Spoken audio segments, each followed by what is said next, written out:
فايز حتى في الملعب 1-0، والفرق الناشئين ماخذين بطولات، بس هم زعلانين يبون اكثر حتى في المباراه. لان شباب الاهلي او الاهلي دائما يحقق بطولات، فبطوله بطولتين يعني بطوله واحده في موسم في اكثر من كاس محتمل انه كان يحقق الاهلي، شيء يعني مو مريح يعني للجمهور.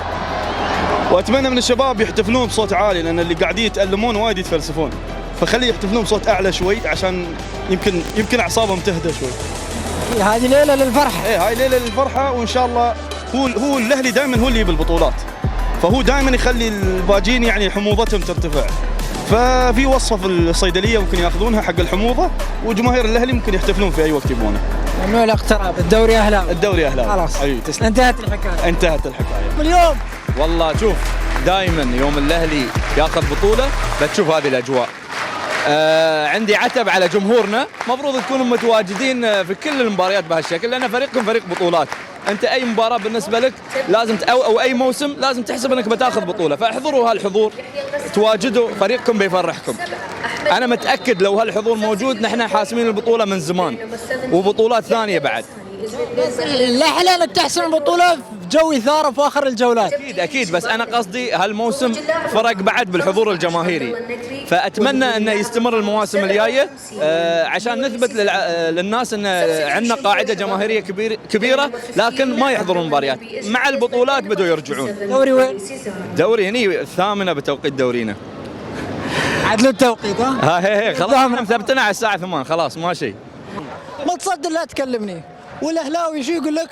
انا البطل تقدر تكلمني، صح ولا لا؟ انت قلت انا البطل، ليش اسمع كلام الناس؟ تعرف بقول لك شيء الحين عن المباراه.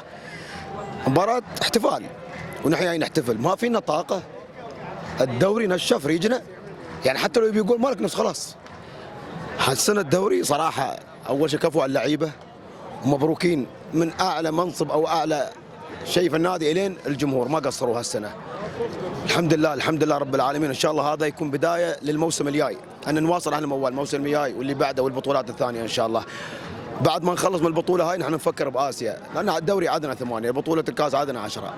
نتمنى ان نفوز بدوري ابطال اسيا، لو مره واحده على الاقل نفرح، وما يكون العين هو الوحيد اللي يابه. مش حسد فيهم، نبغى نشاركهم ان نادي من الامارات حقق البطوله المره الثانيه ان شاء الله.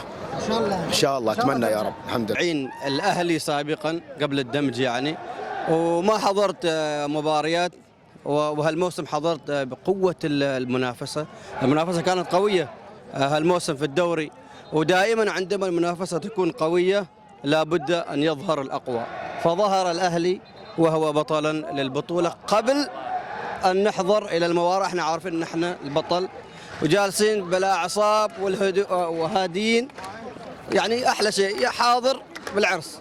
كهلاوي متعصب ايام قبل الدمج، حتى بعد الدمج شباب الاهلي بطل. كالعاده متعودين على البطولات. صح حضرنا وايد هالموسم، فرحونا وايد، زعلنا في البدايات، لكن في الاخير حققنا البطوله. اخذت الدوري اهم شيء كالعاده، يعني متعودين على البطوله، يعني الدوري ما تشوف ما في فرحه بين الجماهير، متعودين على البطولات. لكن الحين مثلا لو الوصل ماخذين البطوله هاي، شوف الفرحه كيف بتكون غير. وصلاوي بس جاي ساند عيال خالي، وراضي عن موسم الوصل كأول موسم للإدارة الجديدة، وإن شاء الله الموسم الجاي نطمح للدوري وكأس رئيس الدولة ونرد ثنائية 2007. تبغى تحتفل مره ثانيه، بس وين؟ في ملعب الوصل. اللي يقول المفتاح عندي، ترى المفتاح هني في ديره، انسى المفتاح هناك، المفتاح في ديره هني، خليه ينسى، خليه يستمتع بهالجمهور اللي كان يقول 15 شخص 17 شخص، قول له تشحل عينك، الاستاد فل كامل. هذا جمهور الاهلي اليوم ثبت وجوده جمهور الاهلي. مجهود والحمد لله استثمروا بهاي البطوله، وان شاء الله الموسم الجاي ننبه كل الفرق ان شباب الاهلي بتكون له كلمه في اسيا، بطوله الدوري اسيا نعم. هذه رسالة للأندية اللي في آسيا. نعم رساله لهم، واتمنى من الاداره ان شاء الله يجددون الثقه في اللعيبه وفي المدرب، والاستقطابات ان شاء الله تكون من افضل اللعيبه يجيبون، واسيا ان شاء الله بالجيب. نعم. لكن انا امن بفريق الموسم الجاي بخلصه عليهم. الذهب ذهب، اصبر انت، الذهب لا يصنع. أول هذا الذهب أول. ما عليك انت الشعفور قلب الرفجه بنخلصها، اصبر علينا شوي. لكن مبروك للجار، وان شاء الله السنه الجايه نحن نفس ما نحن هنا ان شاء الله هم بعد بيجوا بيحتفلون ويانا. قول حق خالك تعال السنة الجاية عندي. طبعا بيجي سعبيل، ارض العوابد سعبيل طبعا بيجي. ما عليك انت بنخلصها السنه الجايه. خلصونا. هي هالسنه يعني جدم الخشيم والحقه، ما عليك. قدمتوا. شو نسوي؟ 17 سنة وايد يا أخي. الأول تحول، ما نشوف الموسم الجاي. الماضي راح، نحن طالع بالحاضر. بنخلصها إن شاء الله، ما عليك. احنا نقول الحمد لله، احنا في نهايه المطاف فريقنا ما حد كان مرشح للفريق غير جمهوره، والحمد لله اليوم توجنا، وهذا مجهود الفريق معنا نحن كجماهير. كنا معاهم من اول الدوري لليوم، اثبتوا انهم الرقم الصعب في الدوري. ما نشوف حد. نحن فوق البقيه تحت. نعم. ايوه. رونالدو ختم دوري بس. نحن ختمنا الدوري. رونالدو ختم الكره، نحن ختمنا الدوري بس. تكررون الفرحة مرة ثانية، حركة رونالدو. أنتوا الأربعة.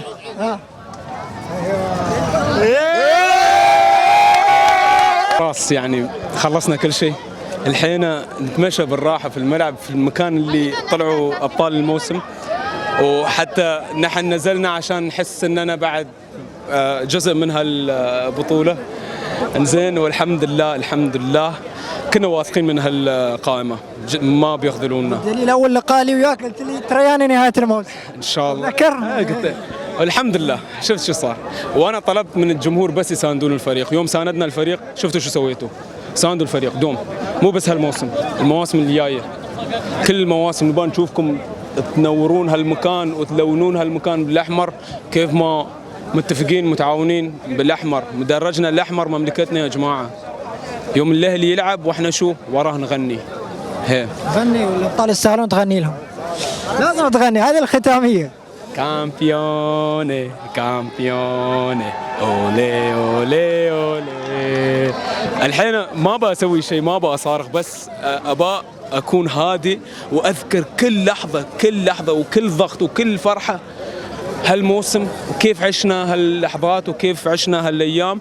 ابي اطلع الحره وانا امشي في المكان اللي خلاني اتضايق وخلاني افرح، والحمد لله الحمد لله. الف مبروك والحمد لله على السلامه رغم مرضك وحرارتك المرتفعه، قدرت تكمل لنهايه المباراه في اهم لحظه، في لحظه تاريخيه انتظرتوها من 7 سنين. بسم الله الرحمن الرحيم. مشكور على الاستضافه، مبارك لشيوخنا البطوله هاي الغاليه اللي تحققت، مبارك للجماهير السعيده اليوم، السعيده يعني بالانجاز الكبير اللي تحقق. صراحه الواحد ما يعرف شو يقول، فرحه كبيره. شايف انت الناس وشايف التجمهر اللي صاير في النادي من العصر ومن الايام اللي طافت. الحمد لله بطوله غاليه تحققت، فرحه شيوخنا اليوم، فرحه المعز ابو راشد الله يحفظه. هذه كلها امور تسعدنا نحن. دبي اليوم متلونه باللون الاحمر، فهذا الشيء اكيد يسعدنا. فرحه كبيره علينا ان نواصل وما نكتفي بالحد هذا، لان الكبير يجب انه يواصل وما يوقف عند حد معين. فان شاء الله القادم بيكون افضل بدعم هالجماهير وبدعم القوه الحمراء وبدعم الناس اللي وقفت ويانا السنه. فمبارك لهم ومبارك للناس كلها، وان شاء الله القادم افضل باذن الله. الله يبارك في حياتك حبيبي. وايد غبتوا عن الدوري. رجعنا بقوه الحمد لله. الحمد لله على البطوله، بين هني شيوخنا ومعازيبنا على البطوله وإدارة النادي واللعيبة والجهاز الفني والكل. الحمد لله اخذتوا دوري وما تقولون عنه اصعب دوري من تاريخ تاسيس الكرة الاماراتية بعد 6 منافسين حتى اخر جولة. الحمد لله هاي لعبتنا الحمد لله البطولة طولت 7 سنين لعبتكم وطولت. رجعنا بشيء ثمين، اقوى دوري ونو بطلة شباب الاهلي الحمد لله. بيطلع السنة الجاية ولا بيتم خلاص؟ يا رب ان شاء الله دعواتك. مبروك حبيبي شكرا. مبروك. أول شيء أنا أبارك لسيدي سمو الشيخ محمد والشيخ حمدان والشيوخ جميعا وإدارة النادي واللاعبين والمدرب وهذا الجمهور اللي صراحة كان الرقم الصعب هذا الموسم مشاهدة الجميع. اليوم قدمنا موسم مميز، أصعب موسم أنا أعتقد في تاريخ الكرة الإماراتية، لأن أعتقد أول مرة يكون التنافس بين 6 فرق والست فرق من كبار دورينا، وكان التنافس شديد يمكن لين اخر جولتين. كان الدرع ما بين دبي والعين ابو ظبي، فاللهم لك الحمد في النهايه نحن استحقينا الدوري، ونحن خذينا الدوري بجداره واستحقاق، ونحن كنا الافضل على مدار الموسم. النقطة المهمة اللي أنا أحب أقولها أن هذا العمل الإداري اللي موجود في المراحل السنية، أنا أعتقد ما مر في تاريخ دورينا أن في فريق أخذ 12 بطولة في موسم واحد في جميع المراحل السنية، وهذا شيء يحسب للعمل الإداري الموجود. الكلمة الأخيرة أنا أحب أشيد فيكم أنتم، لأن أنتم أحد ركائز النجاح في هذا الموسم. قدمتوا، أتكلم عن الإعلام بشكل عام، قدمتوا وجبات دسمة إعلامية للجماهير، خليتوا الجمهور يطلع بشكل مميز، زائد أنتم مميزين، فلذلك طلع الجمهور بشكل مميز. يعطيكم العافية. مو بوكي، الله يسلمك. الحال أكيد مثل ما أنت قلت، غياب 7 سنين مو بشوية ترى على نادي مثل حجم شباب الأهلي.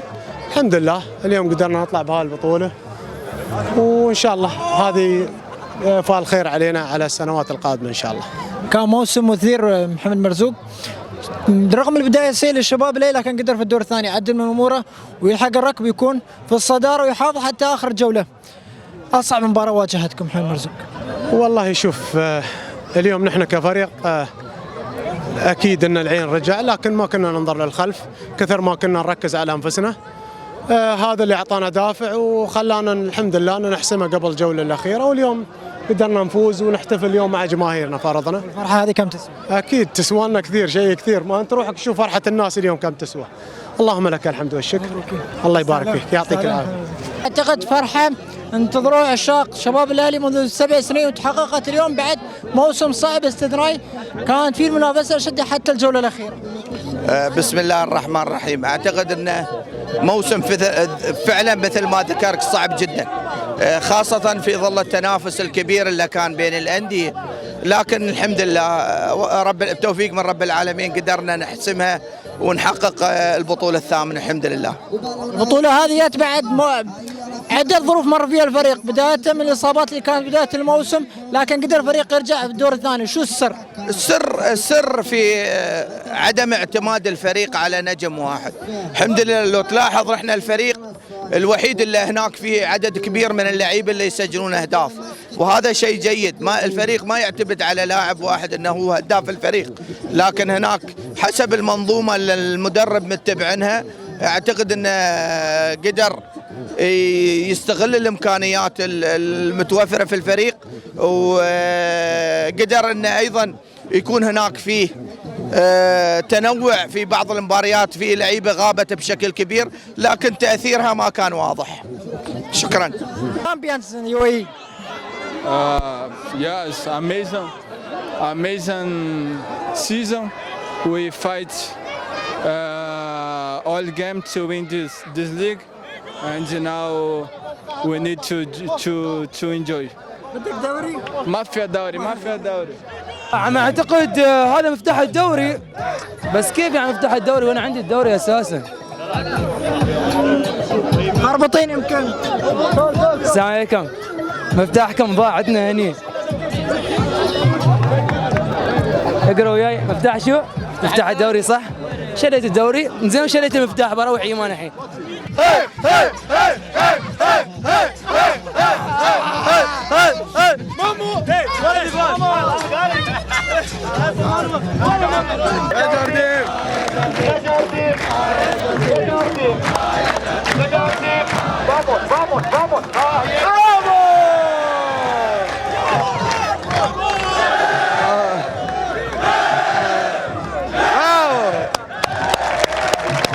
الفرحة ما تنوصف، غياب 7 سنين عن بطولة الدوري شفناها اليوم في عيون جمهور شباب الأهلي اللي يثبت أن شخصية البطل ما تطلع إلا في الأوقات الصعبة. طبعا بعد غياب 7 سنين أنت شفت الفرحة، الجمهور من هالمدرجات كلها، وإن شاء الله الجمهور الأهلي دومهم هم مثل ما تقول الأوقات الصعبة يكونوا موجودين، واليوم كانوا ويانا وهالاحتفال لهم وللفريق على هالمجهود الطيب اللي بذلوه طول الموسم. بدك دوري؟ جبنا الدوري. الملك يابا والدوري وين؟ في الجيب، في ديرة، في ديره وفي الجيب مع المفتاح. صكينا عليهم، قالوا عندنا مفتاح، شلينا المفتاح حطينا. الحين بعد التجوري هالسنه غير باسورد، كتبنا الباسورد حطينا الدرع خلاص، واللي يبغى المفتاح يروح يدور على اماكن قديمه. شو الباسورد؟ سر بيني وبينك سر حق سبورت فران سر حصري سر ممنوع 89 على عيد ميلادي. عصام راح فيك اليوم عبر شبكة سبورت فران الإخبارية، واعتقد فرحة أهلاوية كبيرة تجسد في روح العائلة الواحدة اللي كانت منذ سنين. نعم الحمد لله بالبركة وألف مبروك، يستاهلون هالفرحة، تستاهل قيادتنا ومعازيبنا، يستاهل مجلس إدارتنا، يستاهلون الإداريين والفنيين واللاعبين الأبطال أبطال الموسم. كل واحد اشتغل في النادي هذا الموسم، اشتغل بروح الفريق بروح العائلة، تحديات كثيرة صعوبات كثيرة لكن تجاوزوها وظفروا بالناموس. بين هذا الموسم شخصية البطل الكبير، شخصية البطل، خصوصا في ظل عدة منافسين كانوا البطولة هذه. هذا ترى في تخطيط وفي متابعة وفي عمل جاد، في إداريين وفي مدربين وفي مجلس إدارة، في ناس تشتغل في عندها شغف الفوز. ولد عندك يصير فيه إحساس عند الناس كلها بالرقم واحد بالمركز الأول، فتحصل السعي دائما للفوز. إذا تعادلت أو خسرت يعتبرونها هاي مطبة ويتجاوزونها. أنا أعتقد أن اللي تحقق اليوم في ظل أصعب دوري أنا شفته من 30 سنة، أن 6 فرق تتنافس عليه لين أسبوع 19، هذا يحسب لإدارة شباب الأهلي ولكل العاملين في هذا النادي. احنا فخورين فيهم كجماهير، احنا جماهير الأهلي فخورين بالإدارة، فخورين بعملهم، وايد فخورين فيهم، ونقول إن شاء الله الله يوفقكم قدام، لأنكم أسعدتوا هالناس وأسعدتوا البيوت وأسعدتوا كل العالم. يقولون بدك دوري ما بدك دوري، اليوم شباب الأهلي أثبت أن لو بدنا الدوري بنجيبه. صح، الحمد لله بالأخير توجنا بالبطولة، هي الأصعب، الحمد لله قدرنا نتوج. شفت اليوم الفرحة على الكل، إن شاء الله الله يديمها الأفراح، والحمد لله رب العالمين. بما أن أول موسم لك مع الشباب الأهلي توجت مع بطولة دوري، نشوفك السنة الجاية مع الشباب الأهلي مرة ثانية. أول شيء أكيد الحمد لله إنه توجنا، أنا عقدي مع الوحدة، عقدي لسه سنتين مع الوحدة، ودائما بدعي إنه رب العالمين يختار الخير، ما تعرف وين الخيرة، فالله يختار لنا الخير. Champions of the world and شباب الأهلي Champions of the league. Very happy because work hard every day in the club, but I think for this day amazing the season for group, not for me also, but me alone no possible play, no. Another player have too much. I'm very happy, no. Okay, thank you. فرحة كبيرة اليوم، عودة درع الدوري للاستاذ راشد والوديرة بعد غياب 7 سنوات، وهذا دليل أن الفريق قدم موسم استثنائي رغم كثرة المنافسين. أول شيء بسم الله الرحمن الرحيم، الحمد لله على كل حال، وهذا بفضل رب العالمين وثم مجهود الجمهور والإدارة واللاعبين بصراحة. نفس ما قلت أنت 7 سنين غياب طويل يعني، وخاصة بعد الكيان الجديد هذا كنا نتمنى أن نحقق بطولة الدوري، لكن كورونا طبعا ظل كورونا طبعا فقدنا الدوري، لكن الحمد لله اليوم عاد. يعني أنا قلت قبل أنا أعبر عن فرحتي بالدوري هذا، يعني يمكن أهم بطولة بالنسبة لي من الكؤوس اللي حصلتها في شباب الأهلي الدوري، لأن هذا الشيء طبعا بصراحة يعني هذا الجمهور يحتفل ويانا داخل الملعب خارج الملعب حتى في التواصل الاجتماعي، فهم يستاهلون صراحه بطولة الدوري. حبيبي الله يبارك فيك، الله يسلمك. جماهير الشباب الاهلي الحمد لله على هالبطوله. البطوله طبعا مو بسهله، ذات فوقات في اخر فتره، تعادلين مع النصر والوصل، والحمد لله ختمناه في مباراه بنياس، قدمنا مباراه اليوم. اشكر اخواني على الفتره اللي طافت وعلى المجهود خلال الفتره كلها، والحمد لله المجهود ما راح ببلاش، قدرنا نحقق بطوله الدوري والبطوله الاصعب. وحب اشكر واحب اهني الشيخ محمد بن راشد والشيخ منصور والشيخ حمدان والشيخ احمد، وما راح انسى طبعا وقفه معالي خليفه سعيد سليمان في الفتره من بدايه المعسكر لين اخر مباراه، دائما ما يكون مساند الفريق، دائما ما يكون مع الفريق في تمارين في المباريات. والشيء الجمهور طبعا شهادتي مجروحه، يستاهلون اكثر واكثر، وهالشيء اشياء بسيطه نرد لهم لاي شخص ينتمي لهالنادي ويحب لهالنادي دوم يحضر لي مباريات لهالنادي، وان شاء الله القادم افضل. نرحب فيك اليوم عبر شبكه سبورت ورو الاخباريه، واعتقد عمل شهور وايام بعد ضغط موسم كبير، منافسين عده، شباب الاهلي قدر يحقق البطوله ويثبت ان شخصيه الكبار تطلع في كل الظروف. بسم الله الرحمن الرحيم، من البدايه اهني الجميع بهذه البطوله الثامنه، بالتاكيد بدينا موسم صعب مع منافسين كثر في هذا الموسم، يمكن 4 منافسين كان الدوري صعب علينا، بدينا بدايه صعبه ولكن مع الايام مع شو بدينا نتاقلم والحمد لله. سيدنا الدوري، سيدنا الجدول، والحمد لله حققناه بالبطوله الثامنه.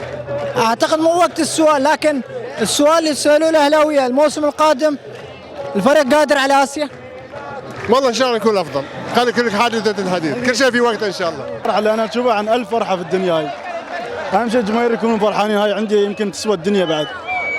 ان شاء الله ابارك لشباب الاهلي على حصولهم على الدوري، وابارك لجماهير شباب الاهلي. ما شاء الله عليك، ما شاء الله، موسم استثنائي قدمته اشادوا فيه الكل انه من افضل مواطنين الدوري جميل هذه السنه. الحمد لله، من فضل ربي. ثاني شيء من فضل اللعيبه ومن فضل الجماهير. ان شاء الله الموسم الجاي يكمل على نفس المستوى واكثر ان شاء الله. الدوري وين؟ في ديره. في ديره. اعلم انك تكون خلف جمهور شباب الاهلي وتعطي بطوله الدوري. والله اول شيء يستاهلون الفرحه، يعني هم دائما كانوا خلفنا، ونحن اليوم نقدر جهودهم ونشكرهم على الحضور الدائم. صح مرات كان يكون قليل، لكن في النهايه حققنا اهم شيء بطوله الدوري. 7 سنوات طولتوا الغيبه يا سالمين، معقول الجمهور يتريا 7 سنين؟ بس يقول لك توصل احسن لو انت توصل متاخر احسن ما توصل. احنا اليوم وصلنا، وان شاء الله هاي انطلاقه لعهد جديد لشباب الاهلي. شفناك مصور قبل شوي، حولت تبغى تاخذ اللقطات لك؟ لا كنت ملان فايز مرتاح. مبروك، يعطيك العافيه. موسم صعب، اليوم شباب الاهلي اثبت للكل ان شخصيه البطل تظهر في المواسم الصعبه. بسم الله الرحمن الرحيم، الحمد لله رب العالمين. احب ابارك لجمهورنا ويسالون هذه الفرحه، وابارك لمجلس الاداره والجهاز الفني واداره اخواني اللعيبه ما قصروا. طبعا اكيد كل بطوله ما تجي يعني بهذا بدون تعب، لكن تكاتف الجميع والاصرار الاخوان من البدايه على انهم يقدمون شيء للجمهور، والحمد لله اصعب بطوله تشوف ما في شيء صعب على شباب الاهلي يعني. يستاهلون فرحه جمهور شباب الاهلي. نعم اكيد نستاهل فرحتهم، هم يستاهلون، وان شاء الله نوعدهم من افضل كل المواسم ان شاء الله. الله يبارك فيك. with شباب الاهلي team and you are champion. Was very good for me because we end with the trophy, and I think with the team is the most important, so I'm very happy. About next year, you are in شباب الاهلي or go back to Europe? I don't know. We see with the coach inshallah. Okay, thank you. هلا والله، هلا والله.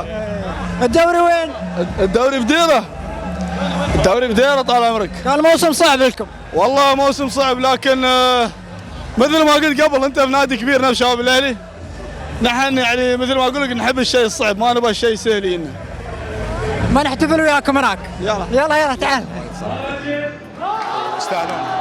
يستاهلون كل جمهور الاهلي يستاهل، واحنا مثل ما تعبنا وما خذلونا، وهاي في حاله البطوله. الحمد لله ان حصلنا على البطوله هاي، غالي صراحه، وايد غالي البطوله. مثل الاخوان الموجودين كلهم يعطيهم العافيه، والله العظيم انتم ما قصرتوا، انتم يا رب العالمين. لو طولنا لكن اللهم لك الحمد ان يبنى الثامنه، وردينا على كل مشكك يقول ان الاهلي مش مستواه، والاهلي ما يؤدي، والاهلي برغم الاصابات الكثيره، وبرغم ان نحن ما عندنا الاجانب السوبر اللي مثل عند الانديه الثانيه، لكن اكيد شخصيه البطل بينت، والمدرب كون توليفه من احسن ما يمكن من المواطنين والمقيمين والاجانب. يعني لو تلاحظ انت اليوم السنه هاي الموسم هذا الاهلي يعني ما في هداف، الكل يسجل، الكل يلعب، الكل يساهم بالاهداف. اللهم لك الحمد. الجمهور يكملهم. الجمهور هذا اعتبره رقم واحد، لان الصراحه القوه الحمراء بقياده بن عجيل والشباب اللي وياه ما قصروا بالفعل، ان ساهموا بشكل كبير بالحصول على الدرع الثامن. دوري يدرك للمحترفين في نسخته الاستثنائيه، ختام رائع، مبروك لجمهور شباب الاهلي الفرحة الكبيرة، مش الفريق الأول فقط، حتى المراحل السنية تتكلم عن 12 بطولة حققوها هذه السنة كل مراحلهم. فريق بطل، شخصية فريق ظهرت في عز المنافسة رغم البداية المتعذرة، لكن قدروا يجيبون الدوري ويحطونه في استاد راشد. أعطيكم خبر حصري في ديرة ترى الدوري. إلى اللقاء.